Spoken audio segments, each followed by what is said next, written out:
రష్యాలో ఎన్నికలు జరుగుతాయి. అది ఎవరి కోసం?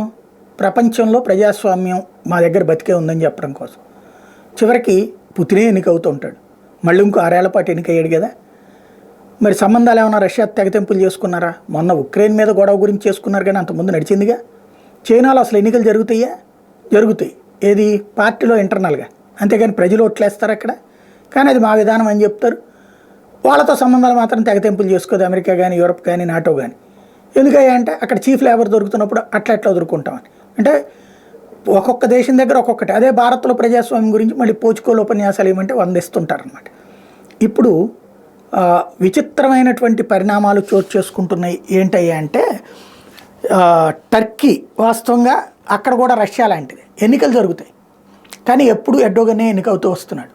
తద్వారా అతనికి ఎదురు లేకుండా పోతుంది. తన ప్రత్యర్థుల్ని లేపేయడమో లేకపోతే కేసుల్లో జైలుకు తోసేయడమో రష్యా అధ్యక్షుడు చేసినట్టే, నావెల్నీని పుతిన్ చేసినట్టే ఈడు కూడా చేసుకొచ్చేసాడు. ఇప్పుడు అక్కడ విచిత్రమైన పరిస్థితి జరిగింది. స్థానిక ఎన్నికలు, మనకు మున్సిపాలిటీలు, కార్పొరేషన్లు, జెడ్పీటీసీలు, ఎంపీటీసీలు ఎట్లాగో అట్లాంటి స్థానిక ఎన్నికల్లో ఎర్డోగన్కి పూర్తి వ్యతిరేకమైనటువంటి వాళ్ళని ప్రజలు ఎన్నుకోవడం ద్వారా ఎర్డోగన్ మీద ఉన్న వ్యతిరేకతను ప్రజలు చూపెట్టారు. Turkey president Erdogan has suffered a huge blow with his party facing its most humiliating election defeat in around 2 decades. Erdogan's AKP has comprehensively lost to the opposition CHP in national-wide local elections.